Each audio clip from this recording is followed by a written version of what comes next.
If you will recall, cell theory states that all life is composed of cells, and all cells come from pre-existing cells. So let's investigate the smallest unit of life in more detail.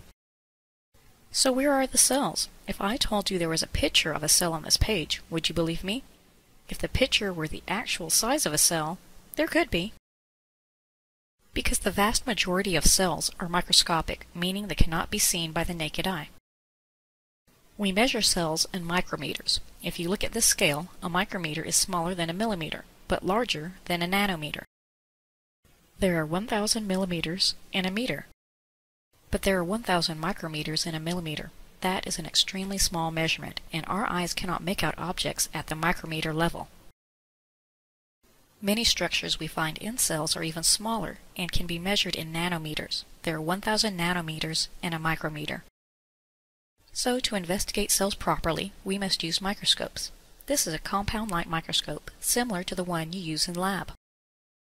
A light microscope transmits light through a specimen and magnifies the image with a series of lenses. A light microscope can magnify a cell about 1,000 times its normal size.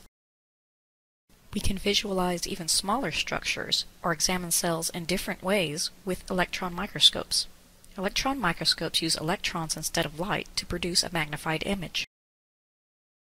We can easily visualize structures inside cells with a transmission electron microscope, or TEM.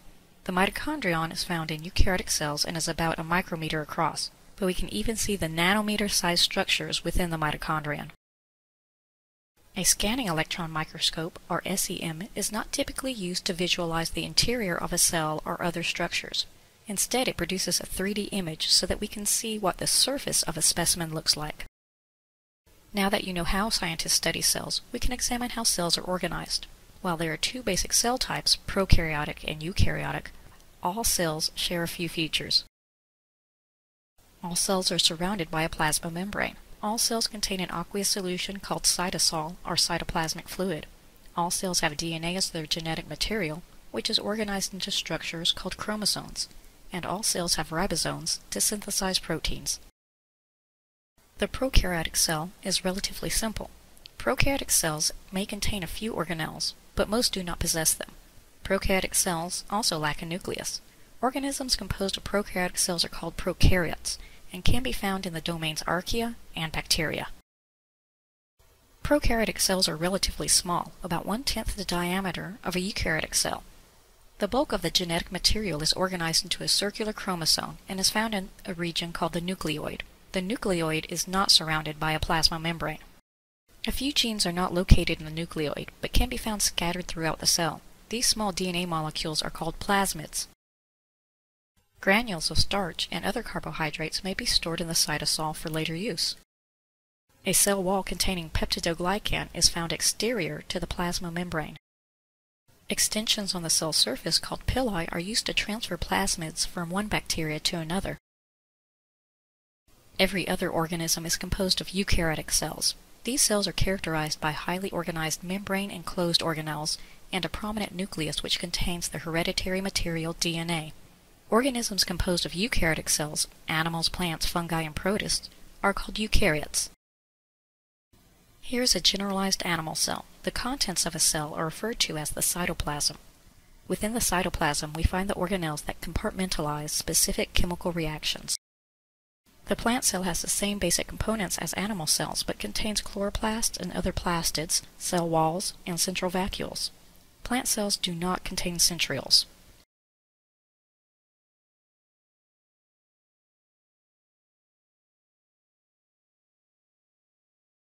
As you learned from the last lecture, dynamic membranes surround cells. These lipid bilayers also surround organelles. Membranes isolate the contents of the cell from the external environment, regulate what substances move in and out of the cell, and allow cells to interact with different molecules and other cells. Since the phospholipid tails in the membrane are hydrophobic, a selective barrier is formed between the cell's contents and its environment. Channel and carrier proteins embedded in the membrane allow necessary substances to move in and out of the cell. Glycoproteins facing the extracellular fluid communicate information to other cells, while proteins facing the cytosol may bind to and stabilize filaments in the cell. The centrally located nucleus is the most prominent organelle. Here's the nucleus. It contains most of the genes in the eukaryotic cell. It averages 5 micrometers in diameter. The nuclear membrane is surrounded by a double membrane called the nuclear envelope, which is perforated by pores. The DNA inside the nucleus is packaged with proteins and referred to as chromatin. Also inside the nucleus is the nucleolus, the site of ribosome synthesis. This is a diagram of the nucleus. The nuclear envelope separates the nuclear contents from the surrounding cytoplasm. At intervals, the double membrane comes together to form nuclear pores, which regulate the passage of materials into and out of the nucleus. This micrograph of the nucleus has been colored to show the nuclear pores in pink. What kind of microscope was used to produce this image? Yes, an SEM. Within the nucleus we find the DNA, which is packaged with proteins into chromatin. On this micrograph, the chromatin is visible as a grainy substance. What kind of microscope was used to produce this image? Yes, a TEM. Ribosomal RNA, or rRNA, is synthesized in the nucleolus. In addition, proteins are imported from the cytoplasm into the nucleus. Within the nucleolus, these proteins and RNA molecules are combined to make the small and large subunits of the ribosome. The subunits leave through the nuclear pores and are assembled in the cytoplasm into a ribosome. This micrograph shows the nucleolus as a dark structure within the nucleus. So what are those ribosomes made by the nucleus? Ribosomes are the site of protein synthesis, as they put together amino acids based on instructions found within the DNA.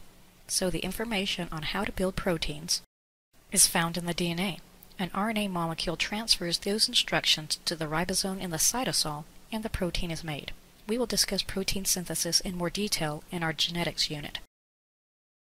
Again, ribosomes consist of a large and small subunit that are composed of proteins and ribosomal RNA. Free ribosomes can be found in the cytosol, or bound to an organelle called the endoplasmic reticulum. The endoplasmic reticulum, or ER, is attached to the nucleus. Here's the ER. It is a complex of membranes that encircles the nucleus and is continuous with it. The pouches formed by the folded membranes are called cisternae, and the internal space of the ER is called the lumen. The ER membrane and the lumen contain enzymes that catalyze reactions. There are two distinct but connected regions of the ER that differ in structure and function, the smooth ER and the rough ER. Rough ER is studded with ribosomes and plays a central role in the synthesis of proteins. Polypeptides are produced by the bound ribosomes and transported into the ER lumen. Smooth ER is tube-like and synthesizes lipids. Enzymes within the lumen catalyze reactions to produce phospholipids, cholesterol, and hormones. It also detoxifies certain poisons and stores calcium ions. This micrograph shows a false color image with the cisternae of the ER yellow and the ribosomes red. This is an SEM image of smooth ER found in a liver cell. An abundance of smooth ER is found in liver cells as enzymes in the smooth ER break down alcohol and drugs. This diagram shows how both the membranes of the rough and smooth ER are continuous with the nuclear membrane. Products produced by the ER are contained in bits of membrane that butt off the ER called transport vesicles. The vesicles and their contents typically go to the Golgi next. The Golgi is the processing center for ER products. Like the ER, the Golgi consists of cisternae, and its internal space is also called a lumen. However, the Golgi differs in function. The side closest to the ER, the cis face, receives the transport vesicles from the ER. In the lumen, enzymes modify ER products, which are then repackaged into another vesicle. A molecular label is also added to route the modified product to the correct location. The repackaged product buds off the trans face of the Golgi. This diagram shows the passage of an ER product through the Golgi. Try to find the cis face of the Golgi in this micrograph. Yes, it's the top. Lysosomes are produced by the ER and the Golgi. Lysosomes are not easily distinguished from other vesicles, but this could be one. Lysosomes contain digestive enzymes that hydrolyze macromolecules. The enzymes are proteins produced in the rough ER, which are modified and packaged in the Golgi for export to the cell interior. There are several different substances that may need to be digested by cells. Some cells ingest other organisms. For example, an amoeba may engulf a bacteria through phagocytosis. The cell membrane would surround the bacteria to form a phagosome. A lysosome would then merge with the phagosome and digest the bacteria's macromolecules. The resulting monomers would be used to synthesize necessary cell products.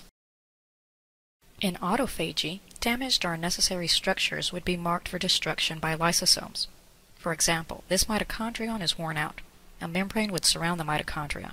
Then a lysosome would merge with it, and its hydrolytic enzymes would digest the organelle. The resulting monomers would be recycled in the cell.